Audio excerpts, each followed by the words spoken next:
I saw the ocean for the first time on a high-adventure camping trip with my Boy Scout troop.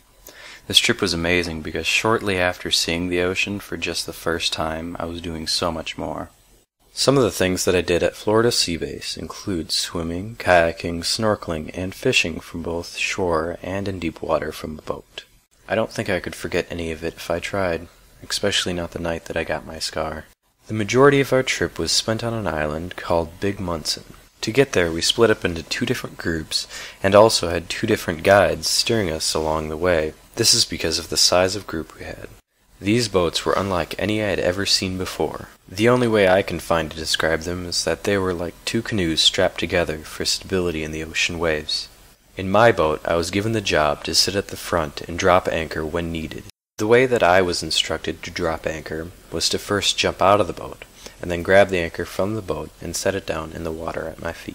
A few days into the trip, conditions seemed right for night snorkeling. So that night, after dinner, we loaded all of our gear into the boats. After about 30 minutes of paddling, we had arrived at the coral reef. By this time, the sun had set and it was starting to get dark, but to our dismay, clouds had started to form overhead. One by one, we jumped out of the boat with snorkeling gear in hand, making doubly sure not to drop any of our waterproof flashlights. Earlier during the trip, I had seen the same coral reef during the daylight, but now it seemed very different.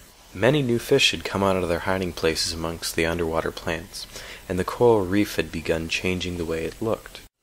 After only around an hour had passed, our group's guide began signaling us to get back in the boat. This was because the clouds had begun turning for the worst. By the time everybody had gotten the signal and gotten back in the boat, the mild breeze that was blowing earlier had kicked up into a strong wind, and it had already started to rain. After only about 5 minutes of paddling, it was already pouring out, and the wind had begun causing waves. After another 5 minutes had passed, the storm had gotten even worse. Lightning had begun striking all around us, and several water spouts had sprung up to our left. All of us were paddling as hard as we could muster with our heads down in order to keep them out of the rain, while we had only our guide to lead us in the right direction. Even with the rough water, we still got back in half the time. It was then my job to jump out of the boat and put the anchor on the ground. At this point in time, I could hardly even see out of my glasses, with all the rain hitting them. Generally speaking, we set anchor in about 3 feet of water. That way, when low tide comes, the boat isn't completely beached. But this time, we were only in about 1.5 feet of water, seeing as how it was already low tide. Unknowing to this change, I jumped into the water with my legs tucked underneath me. Needless to say, the 1.5 feet of water was not enough to stop me from hitting the sharp dead coral beneath me. After finishing setting the anchor, I slowly limped back onto shore.